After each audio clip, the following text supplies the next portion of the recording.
As Minnesota's harsh winter came to an end and signs of spring began to appear in Minneapolis, Olivia Wilson started to notice that something wasn't right. After 10 years of marriage, her intuition had become sharp.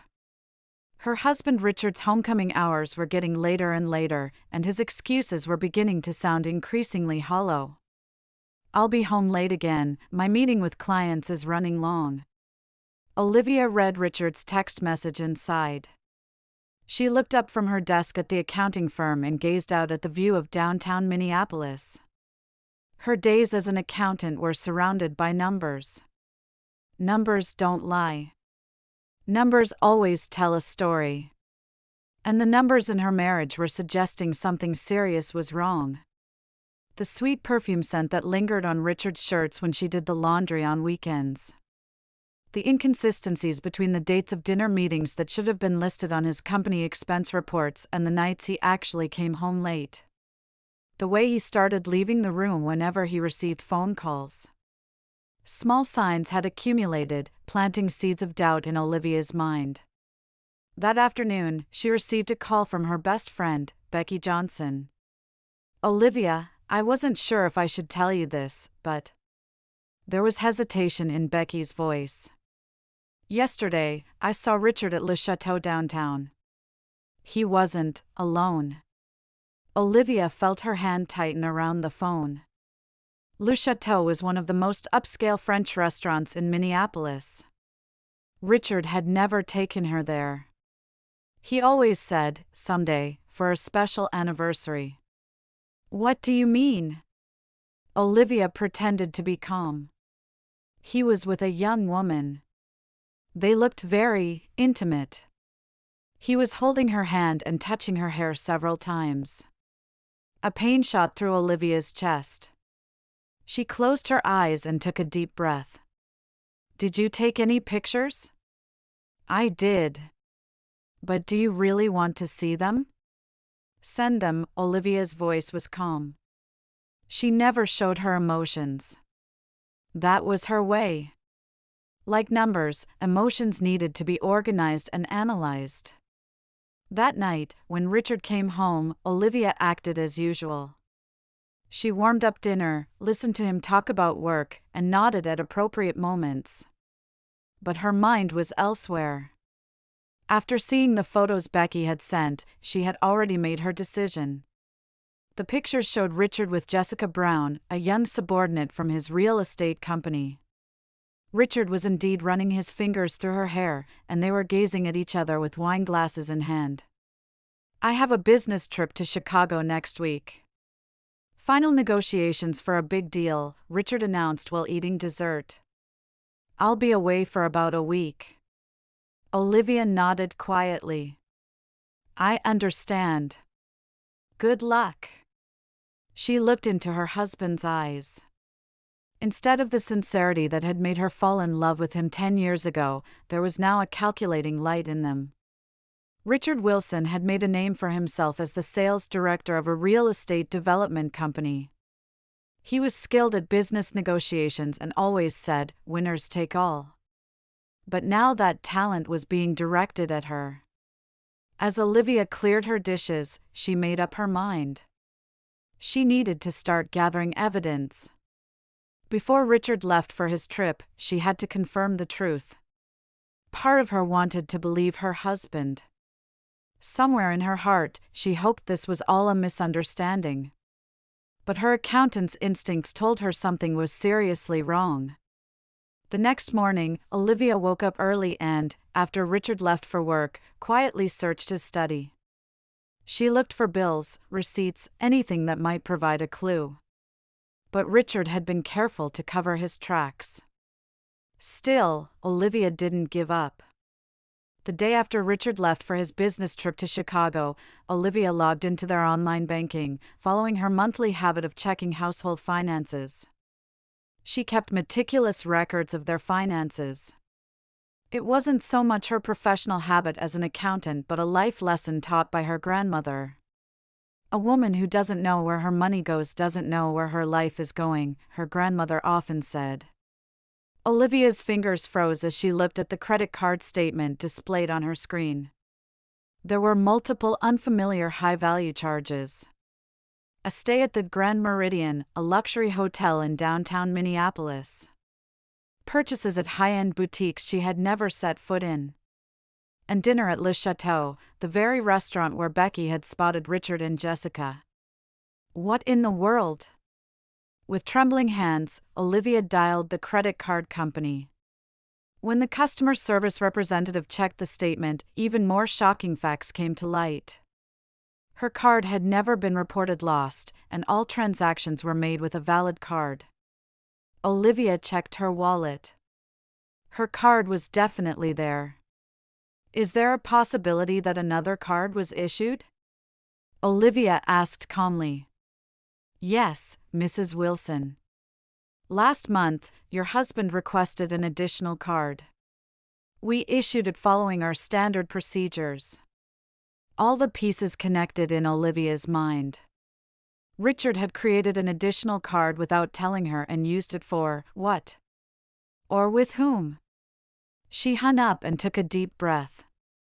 She couldn't afford to be overwhelmed by emotions. What she needed now was evidence. Objective, irrefutable evidence. That afternoon, Olivia visited a private detective agency. The office was on the 5th floor of an old office building in Minneapolis. The door discreetly read Morgan Investigations. Mrs. Wilson, I understand the situation. Samantha Morgan was a composed woman and a former police officer. You say your husband is staying in Chicago, but we need to verify if he's actually there. Olivia nodded. I don't even know if I should believe his company's business trip schedule. I understand. Let's start by checking his location. Then we'll track his credit card usage, Samantha explained in a professional tone. I'll send you photographs and a report as soon as evidence is gathered. That night, Olivia couldn't sleep. She felt the foundation of her life crumbling away. For 10 years, she had lived faithfully in her marriage to Richard. They didn't have children, but that was a mutual decision to focus on their careers. Or had that been one of Richard's lies too? The next morning, the first report arrived from Samantha. The attached photographs showed Richard and Jessica together. The location wasn't Chicago but a beach in Miami, Florida. They were coming out of a luxury resort hotel. Jessica was clinging to Richard's arm, and he had his hand around her waist. In the days that followed, evidence from Samantha piled up. A dinner cruise in Miami. Shopping at high-end boutiques. All paid for with Olivia's credit card. And the most painful photograph, a kiss by the poolside.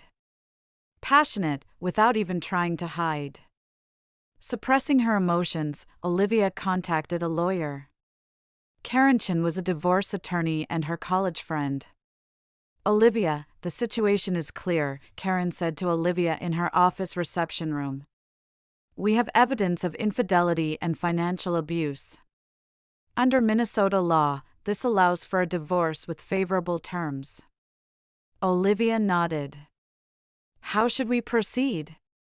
First, we need to gather bank account records, evidence of unauthorized use, and a list of marital assets.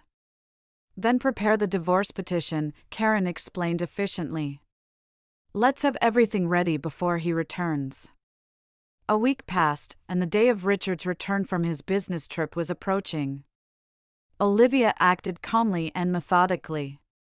All necessary documents were prepared, bank accounts were secured, and arrangements for new housing were in progress. She felt the calm before a major storm. And then the day arrived.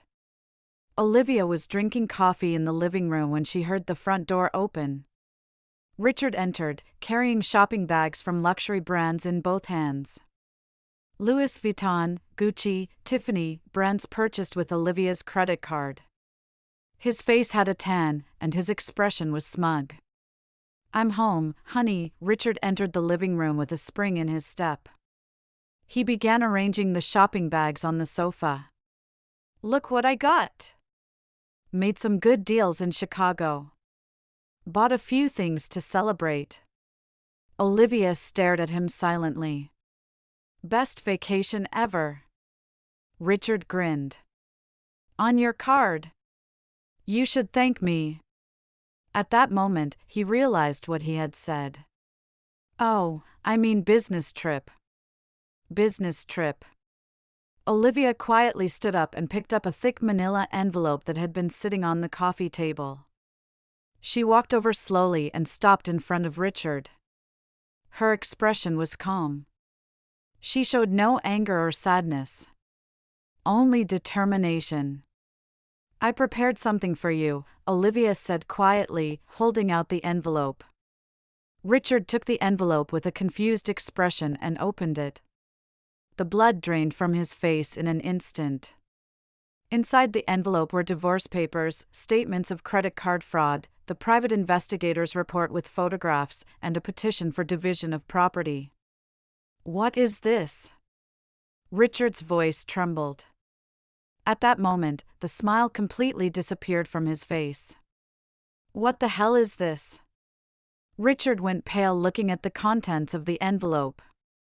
He made a gesture as if to push the documents away with his hand but ended up clutching them tightly to prevent the photos from scattering on the floor. Olivia sat down on the sofa and replied calmly, "It's exactly what it looks like. Divorce papers and evidence of your infidelity." Richard hurriedly searched through the pile of documents and grimaced when he found the photo of him and Jessica embracing on a Miami beach. He quickly shifted gears, seeming to enter business negotiation mode. "Olivia, this is a misunderstanding," he lowered his voice and looked at her with pleading eyes. Jessica provided introductions to important clients. This was purely business entertainment. Olivia gave a small laugh.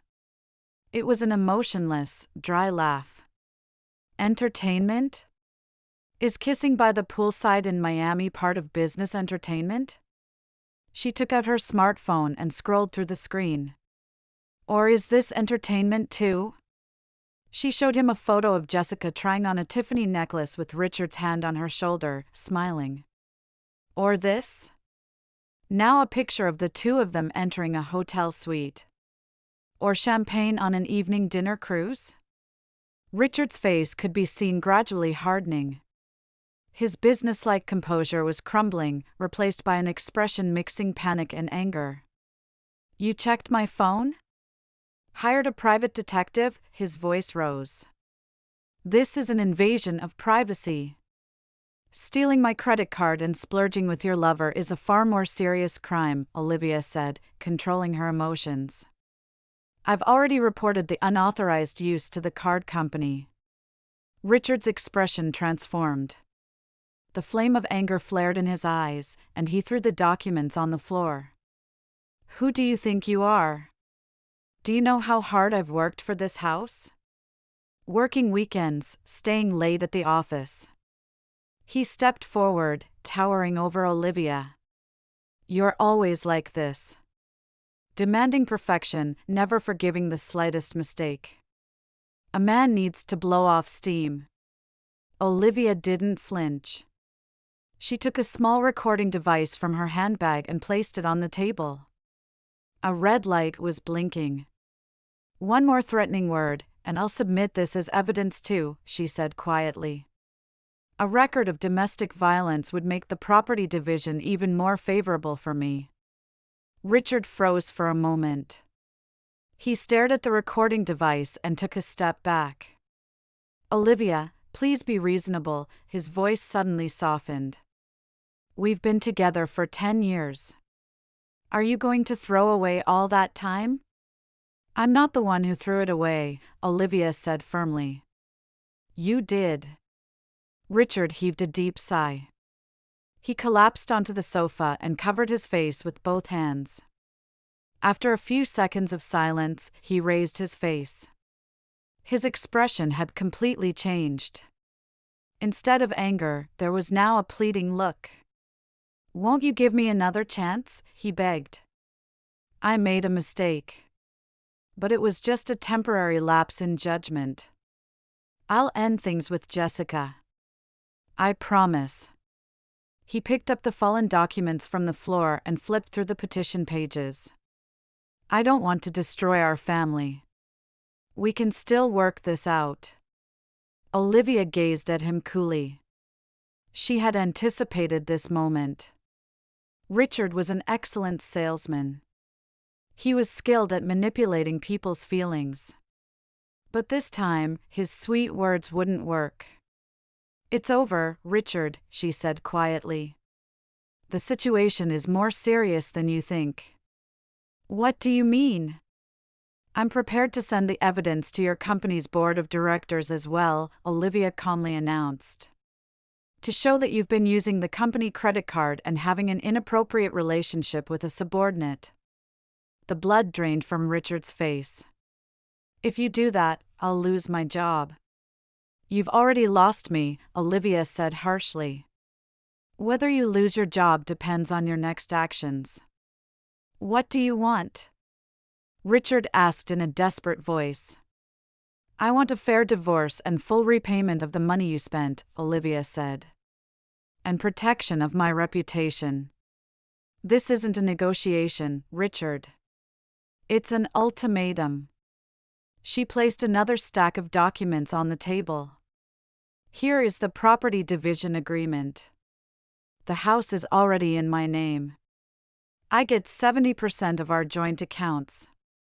And you will repay in full the $33,476.42 you spent on my card.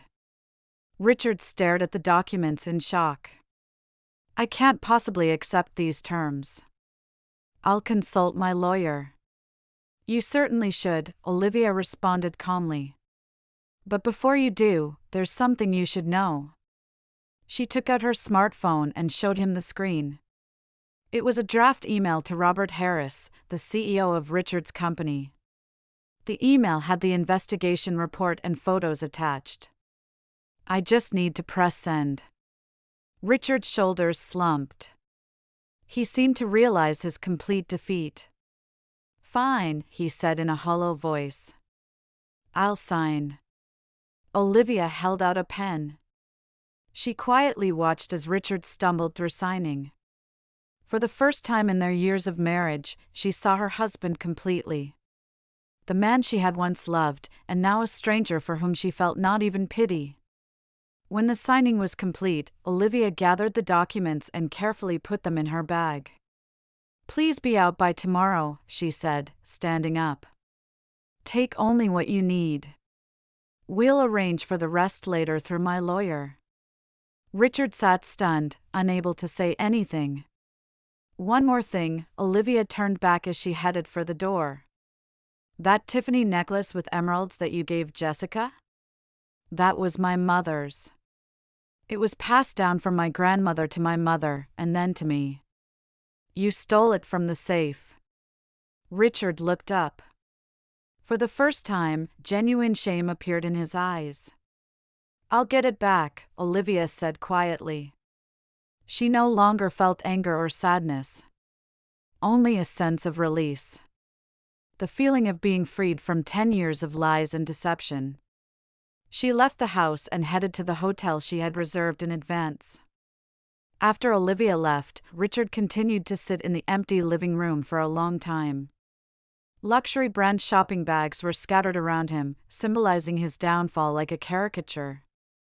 As night fell, he suddenly stood up and picked up his cell phone. He had one last hope. Jessica. Things have gone terribly wrong, his voice was filled with panic. Olivia knows everything. She has photos. She's demanding a divorce. There was silence on the other end of the phone. So? Jessica's voice was surprisingly cold. So what are we going to do? Help me. Can you apologize to her? Tell her this was just a business relationship? Are you kidding? Jessica's laughter echoed. Why don't you explain that to your wife yourself? Or would you like me to explain to her everything you did with me? Richard caught his breath. That's not what I mean. We Let me be clear, Richard, Jessica's voice hardened. You promised me career advancement. But all I got were gifts bought with your wife's credit card and weekend trips. I never want to see you again. I'm requesting a transfer to another department tomorrow. The call ended, and Richard stood dumbfounded. Jessica had abandoned him too. He was now completely isolated. The next morning, Richard packed only the bare essentials and left the house. He headed to his company, but another blow awaited him there. Wilson, come to my office immediately, a short email from CEO Robert Harris greeted him. Richard's heart pounded fiercely as he made his way to the executive floor with heavy steps, his heartbeat rising with the elevator. When he opened the door to Harris's office, Martha Collins, the HR director, was also seated there. Both wore stern expressions. Sit down, Richard, Harris said coldly. On his desk was a familiar stack of documents. They were the same ones Olivia had prepared. Let's hear your explanation, Harris said as he flipped through the photos one by one. Inappropriate relationship with a subordinate. Personal use of the company credit card. And a Florida trip disguised as client entertainment. The blood drained from Richard's face. Robert, I can explain this. Enough, Harris raised his hand. Your wife contacted us last night. She was honest with us. She told us you stole her credit card, had an inappropriate relationship with a subordinate, and that you were using the company card too. The HR director handed him an envelope. This is your termination notice. Effective immediately. Please return your company credit card and employee ID. And so, Richard lost both his home and job in a single day. He took refuge in a cheap motel room and shut himself in for days. His phone kept ringing. Creditors demanding payment. Notices from lawyers. And summons to court. On the day of the first court hearing, Richard appeared wearing a cheap suit. The once luxurious tailored suits were now beyond his reach. Entering the courtroom, he spotted Olivia.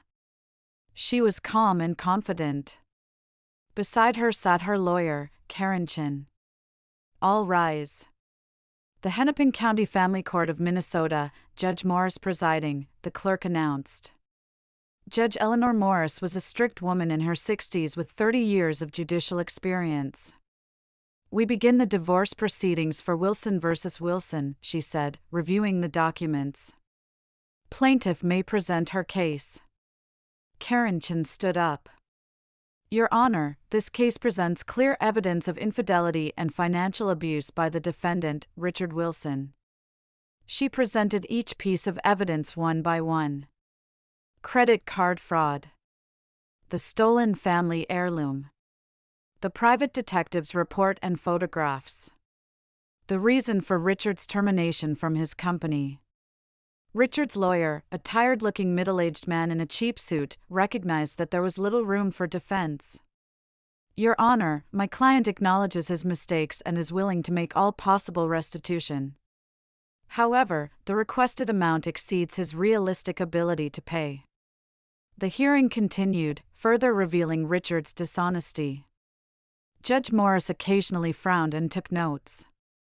The defendant claims to be currently unemployed with no new source of income, the judge looked at Richard.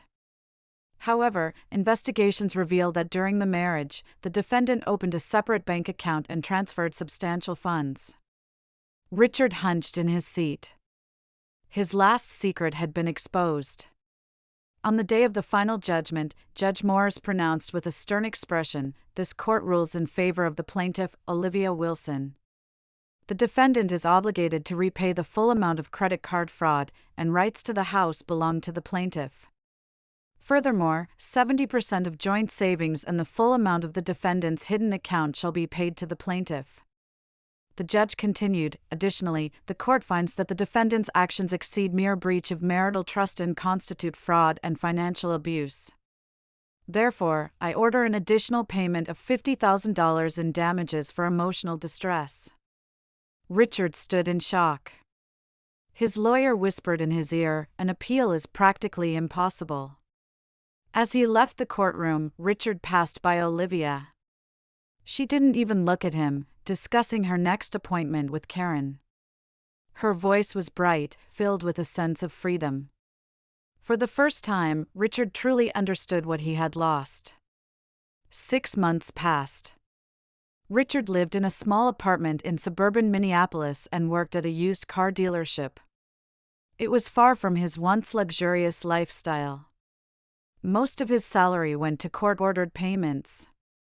Occasionally, he heard Olivia's name around town. Rumors had it that she had opened her own accounting firm and was successful. One rainy day, Richard was drinking a beer alone in an old bar. He overheard a conversation from men at the next table. "Have you seen the new office of Wilson Financial? The woman CEO there is really brilliant." "Oh, you mean Olivia Wilson? After changing my investments based on her advice, my 401k performance improved by 30%. I heard she's divorced. Her husband was some kind of fraudster. Well, she's a hugely successful woman now. I heard she was nominated for Businesswoman of the Year last month." Richard quietly set down his glass and left the bar. Walking in the rain, he thought to himself, Olivia knew her worth. But what had he gained? Temporary pleasure? Brief excitement? Now it was just momentary foolishness that had ruined his life. He stopped short of his apartment. He noticed a flyer posted in the window of the pharmacy across the street. It read, "Minnesota Economic Abuse Victim Support Charity Event, hosted by Wilson Financial." Richard took out his wallet from his pocket and stared at his last few dollars. Then he decided.